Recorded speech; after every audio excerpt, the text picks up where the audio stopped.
चलिए जानते हैं छत्तीसगढ़ की 25 बड़ी खबरों को सिर्फ 10 मिनट में। लेकिन उससे पहले वीडियो को लाइक और चैनल को सब्सक्राइब जरूर करें।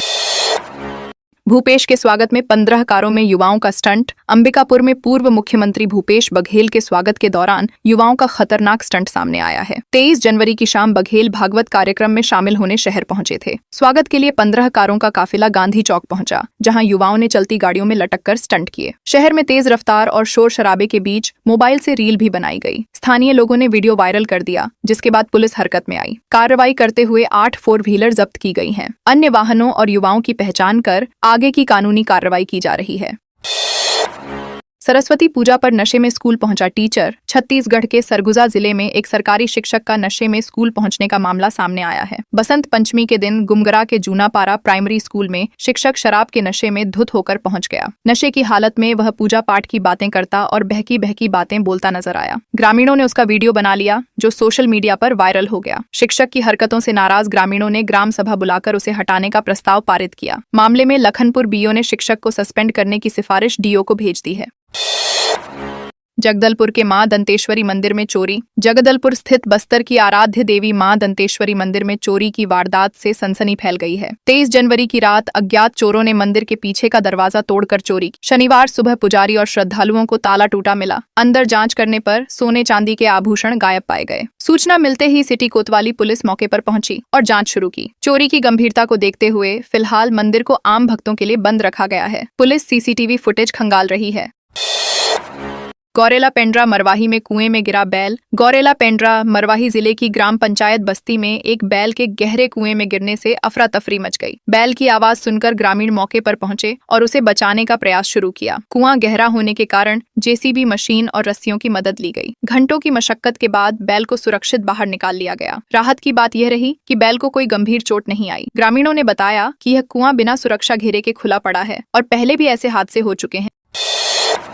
मनेन्द्रगढ़ पालिका में पार्षद निधि में भ्रष्टाचार के आरोप। एमसीबी जिले की नगर पालिका मनेन्द्रगढ़ में पार्षद निधि को लेकर भ्रष्टाचार के आरोप लगे हैं। नगर के 8 पार्षदों ने आरोप लगाया कि प्रति पार्षद 2,25,000 रुपए की निधि उनकी जानकारी और सहमति के बिना खर्च कर दी गई। पार्षदों का कहना है कि न तो कोई प्रस्ताव लिया गया और न ही कार्यों की जानकारी दी गई। उन्होंने इसे नियमों का उल्लंघन बताते हुए सांसद, विधायक और जिला कलेक्टर से निष्पक्ष जांच की मांग की है। आरोप है कि जानकारी मांगने पर भी नगर पालिका प्रशासन जवाब देने से बचता रहा।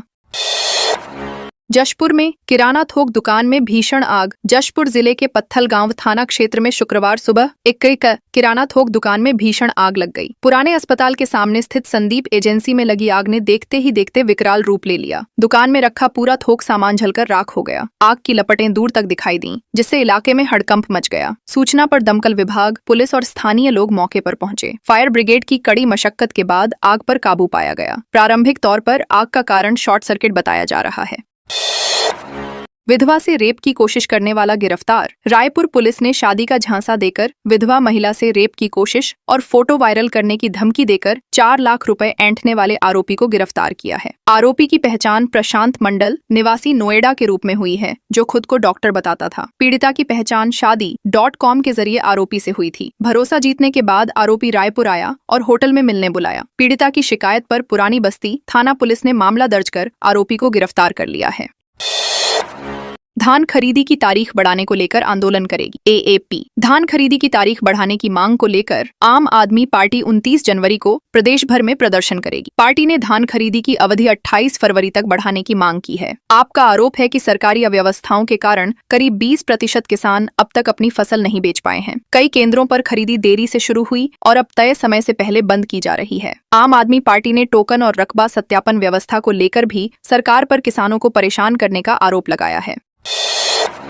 जीपीएम कलेक्टर ने स्कूलों का किया निरीक्षण। गौरेला पेंड्रा मरवाही जिले में खराब बोर्ड परीक्षा परिणामों को लेकर कलेक्टर लीना कमलेश मंडावी ने स्कूलों का निरीक्षण किया। उन्होंने जिला पंचायत सीईओ के साथ मरवाही विकासखंड के कई हाई और हायर सेकेंडरी स्कूलों का दौरा किया। निरीक्षण के दौरान छात्रों की उपस्थिति, शिक्षकों की स्थिति और पढ़ाई के स्तर की समीक्षा की गई। कई स्कूलों में कम उपस्थिति और कमजोर परिणाम पाए जाने पर कलेक्टर ने नाराजगी जताई। उन्होंने शिक्षकों को पढ़ाई की गुणवत्ता सुधारने और परीक्षा परिणाम बेहतर करने के सख्त निर्देश दिए। 26 जनवरी तक एयर इंडिया की रायपुर दिल्ली उड़ानें रद्द। गणतंत्र दिवस के मद्देनजर दिल्ली में लागू कड़ी सुरक्षा व्यवस्था का असर हवाई सेवाओं पर पड़ा है। एयर इंडिया ने रायपुर दिल्ली सेक्टर की सुबह संचालित होने वाली नियमित उड़ान को 26 जनवरी तक रद्द कर दिया है। एयरलाइन के अनुसार फ्लाइट नंबर AI 1718 सुरक्षा कारणों से अस्थायी रूप से संचालित नहीं होगी। दिल्ली एयर स्पेस में अतिरिक्त प्रतिबंध लगाए गए हैं, जिसके चलते यह फैसला लिया गया। इसका सीधा असर उन यात्रियों पर पड़ा है जिन्होंने पहले से टिकट बुक कर रखे थे। एयर इंडिया और एयरपोर्ट प्रशासन ने यात्रियों से अपील की है कि वे यात्रा से पहले अपनी फ्लाइट की स्थिति जरूर जांच लें। रायपुर में हॉलीवुड प्रोड्यूसर मोहित साहू ने गर्लफ्रेंड को पीटा। छत्तीसगढ़ी फिल्म इंडस्ट्री के निर्माता निर्देशक मोहित साहू पर अपनी गर्लफ्रेंड से मारपीट करने का गंभीर आरोप लगा है। पीड़िता 22 जनवरी को लहूलुहान हालत में पुरानी बस्ती थाने पहुंची थी और अस्पताल में भर्ती थी, जिसे शुक्रवार को डिस्चार्ज किया गया। युवती का आरोप है कि मोहित साहू ने उज्जैन में उससे शादी की और बाद में दूसरी शादी की बात कहकर मुकर गया। विरोध करने पर गाली गलौज और बेरहमी से मारपीट की गई। पुलिस जांच में फ्लैट से टूटी कुंडी और खून के निशान मिले हैं। फिलहाल पुलिस पीड़िता की औपचारिक शिकायत का इंतजार कर रही है। बिलासपुर में अब QR कोड से पुलिस अफसरों तक शिकायत। बिलासपुर पुलिस रेंज में अब स्मार्ट पुलिसिंग को बढ़ावा दिया जाएगा। नए रेंज IG रामगोपाल गर्ग ने पदभार संभालते ही ऐलान किया कि अब हर थाने में QR कोड लगाए जाएंगे, जिससे पीड़ित सीधे वरिष्ठ अधिकारियों तक शिकायत पहुंचा सकेंगे। उन्होंने कहा कि थानों में मनमानी बर्दाश्त नहीं की जाएगी और पुलिसिंग को पारदर्शी बनाया जाएगा। दुर्ग रेंज में सफल रहे त्रिनयन और सशक्त ऐप को अब बिलासपुर रेंज में लागू किया जाएगा। इससे अपराधियों की पहचान और गिरफ्तारी में तेजी आएगी और जनता को त्वरित न्याय मिल सकेगा।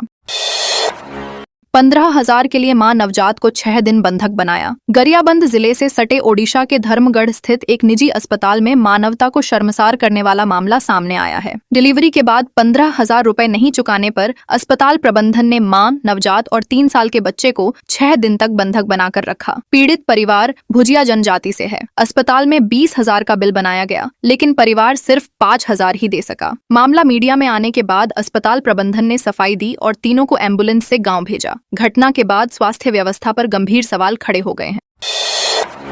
लोहे का पुल चुराने वाले 10 आरोपियों की तलाश जारी। कोरबा जिले में 40 साल पुराने लोहे के पुल की चोरी के मामले में पुलिस ने 5 आरोपियों को गिरफ्तार कर लिया है, जबकि कबाड़ी समेत 10 आरोपी अब भी फरार हैं। आरोपियों ने 15 टन लोहे की रेलिंग गैस कट्टर की मदद से काटकर चोरी कर ली थी। 17 जनवरी की रात आरोपी ऑक्सीजन और LPG सिलेंडर लेकर पहुंचे और पूरी रात पुल की 80 फीट लंबी रेलिंग काटते रहे। सुबह जब आधा पुल गायब मिला तो मामले का खुलासा हुआ। पुल चोरी होने से वार्ड नंबर 17 के लोगों का आवागमन पूरी तरह ठप हो गया है। नालंदा पार्ट 2 पर कांग्रेस ने सरकार से पूछे 10 सवाल। रायपुर में नालंदा परिसर पार्ट 2 के निर्माण को लेकर कांग्रेस ने भाजपा सरकार से 10 सवाल पूछे हैं। कांग्रेस नेता श्री कुमार मेनन ने कहा कि भूमि पूजन से पहले सरकार को जनता को जवाब देना चाहिए। उन्होंने आरोप लगाया कि स्मार्ट सिटी के तहत बने यूथ हब को नियमों के खिलाफ बताकर तोड़ा गया, जबकि विधानसभा में यह साफ हो चुका है कि निर्माण नियमों के अनुसार था। कांग्रेस का कहना है कि 7-8 करोड़ की लागत से बने यूथ हब को तोड़ने से सैकड़ों लोगों का रोजगार छिन गया। पार्टी ने प्रभावित लोगों के पुनर्वास पर भी सवाल उठाए हैं। 26 और 30 जनवरी को रायपुर में नहीं बिकेगा मांस मटन। रायपुर में गणतंत्र दिवस और महात्मा गांधी निर्वाण दिवस के अवसर पर मांस मटन की बिक्री पर पूर्ण प्रतिबंध रहेगा। महापौर के निर्देश पर नगर निगम ने 26 और 30 जनवरी को शहर भर में मांस मटन की दुकानों और बूचड़खानों को बंद रखने का आदेश जारी किया है। नगर निगम स्वास्थ्य विभाग ने बताया कि यह आदेश शासन के निर्देशों के तहत लागू किया गया है। प्रतिबंध के पालन के लिए सभी जोन में विशेष निगरानी रखी जाएगी। नियम तोड़ने पर सामग्री जब्त कर संबंधित दुकानदारों और होटलों के खिलाफ सख्त कार्रवाई की जाएगी।